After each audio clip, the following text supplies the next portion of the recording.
Hello students, today we will discuss available transfer capability.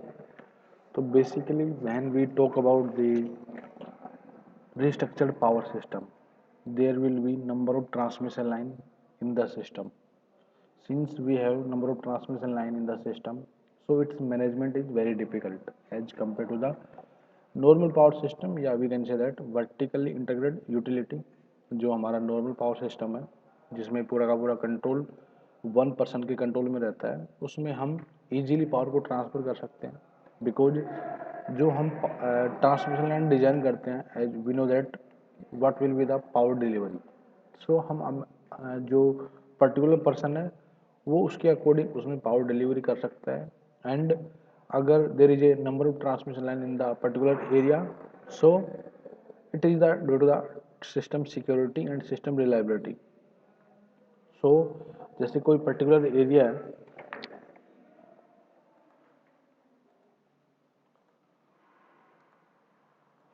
जैसे particular कोई area है, इसमें ट्रांसमिशन लाइन लेआउट है, ठीक है ना. तो जो ये ट्रांसमिशन लाइन है, सपोज लेट से इसमें से ये 100 मेगावाट पावर ट्रांसफर कर सकते हैं. यहाँ पर हम 100 मेगावाट पावर ट्रांसफर कर सकते हैं. And another one we can transfer only 50 megawatt power. So basically जो यहाँ का ओनर है ट्रांसमिशन लाइन का, वो पता है उसको कि पावर इसमें से we can transfer only 100 megawatt. यहाँ पर वो 100 मेगावाट ही पावर ट्रांसफर करेगा. There is no wish in the tariff rate. Whatever may be the consumer demand, वो इसमें से ही पावर ट्रांसफर करेगा. और जो ये एडिशनल लाइन्स हैं, these are lines because of power system security and reliability. Because अगर इस लाइन के अंदर कहीं पर हमारा जो लोड है वो मोर देन 100 मेगावाट आ रहा है, तो we can utilise this transmission line and we can utilise this transmission line. ठीक है. But when we talking about the restructured power system, so there is a transmission line but it is operated by different owner or we can say different entity. यानी जो ये transmission line है यहाँ पर, वो different operator इसको operate कर रहे हैं, डिफरेंट एंटिटी इसको लेआउट कर रही है. तो यहाँ पर जो पूरा का पूरा क्या है, कम्पिटिटिव मार्केट है. यहाँ पर जो प्राइस था, जो वर्टिकल इंटीग्रेटेड यूटिलिटी थी, यहाँ पर जो प्राइस था वो कांस्टेंट था. ठीक है ना. सपोज यहाँ पर कोई अगर डिस्ट्रीब्यूटर इसको यूज कर रहा है तो प्राइस इनके लिए कांस्टेंट था. बट यहाँ पर क्या है, टोटली कम्पिटिटिव मार्केट है. यहाँ पर क्या है, जो प्राइस है वो डिफरेंट है. सब ट्रांसमिशन लाइन का प्राइस डिफरेंट है. तो जो चीपर प्राइस की ट्रांसमिशन लाइन रहेगी, पर्सन उसका ज़्यादा यूटिलाइज करेंगे. यानी जो कंज्यूमर है, डिस्ट्रीब्यूटर्स हैं, वो जिसकी ट्रांसमिशन लाइन जितनी चीपर रहेगी उसको ज़्यादा यूटिलाइज करेंगे. Whatever with the capacity. Let say जो इसकी कैपेसिटी लेट से 100 किलोवाट है, ठीक ना. तो दूसरी ट्रांसमिशन लाइन है उसकी 200 किलोवाट है पावर ट्रांसफर कैपेबिलिटी. लेट से इसकी 300 किलोवाट है. सो यहाँ पर जो प्राइस है, लेट से सबका अलग अलग प्राइस है. लेट से इसका ₹100 पर मेगावाट, इसका ₹Y, इसका कुछ ₹Z पर मेगावाट पावर चार्ज या टैरिफ रेट है. लेट से यहाँ पर जो X है वो सबसे छोटा है. यानी जो charge of transmission line X है वो सबसे चीपर प्राइस पे है. ठीक ना. तो यहाँ पर ओनली 100 किलोवाट पावर डिलीवर हो सकती है. तो लेट से अगर हमको 150 किलोवाट पावर डिलीवरी करनी है, पावर ट्रांसफ़र करना है फ्रॉम जनरेटर टू लोड, तो जो डिमांड आएगी यहाँ पर 150 आएगी. लेट से 150 डिमांड आ रही है, बट ओनली यहाँ पर क्या है, 100 किलोवाट की पावर डिलीवरी हो सकती है. क्योंकि there is a lot of constraint like thermal constraint, current carrying capacity constraint, insulation constraint. So various constant है पावर सिस्टम के अंदर ट्रांसमिशन लाइन के.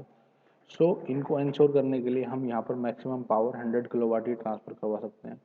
बट जो यहाँ पर डिस्ट्रीब्यूटर्स हैं वो यहाँ से डिमांड ज़्यादा कर रहे हैं पावर ट्रांसफ़र के लिए. सो मैनेजमेंट इसका वेरी इंपॉर्टेंट है for the power system reliability purpose, क्योंकि अगर इस सिस्टम जो लाइन है इसके अंदर ओवरलोड हो गया, 150 हमने कर दिया विदाउट कुछ प्रायर इन्फॉर्मेशन, तो ये लाइन क्या हो जाएगी, डैमेज हो सकती है, पूरे पावर सिस्टम को वो डैमेज कर सकती है, ठीक है ना। तो we have to take care real time management, line management. तो एक्चुअली हम क्या करते हैं, इन सारे रिसोर्सेज को मैक्सिमम एफिशिएंसी पे यूटिलाइज करने के लिए हम इनको ऑप्टिमाइज करते हैं। मैक्सिमम इसमें कितना हम पावर ट्रांसफर कर सकते हैं, देन वाई में कितना कर सकते हैं, देन जेड में कितना कर सकते हैं। सो अब देखिए, जो कंज्यूमर है, लोड सेंटर्स हैं, यानी जो डिस्ट्रीब्यूटर्स हैं, वो डायरेक्टली इस ट्रांसमिशन लाइन के कनेक्टेड रहते हैं, बट इनके बीच में कम्युनिकेशन नहीं है। कम्युनिकेशन बीच इसके बीच में हो सकता है ISO। Basically they are independent system operators, they will manage this transmission line. So अगर हम बात करें USA के अंदर, नॉर्थ अमेरिका के अंदर, तो वहाँ पर क्या है, ओपन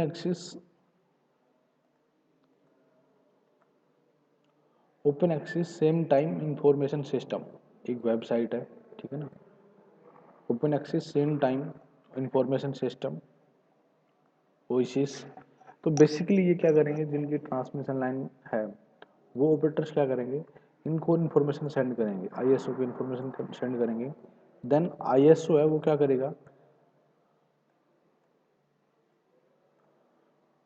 जो ये ओएसिस है,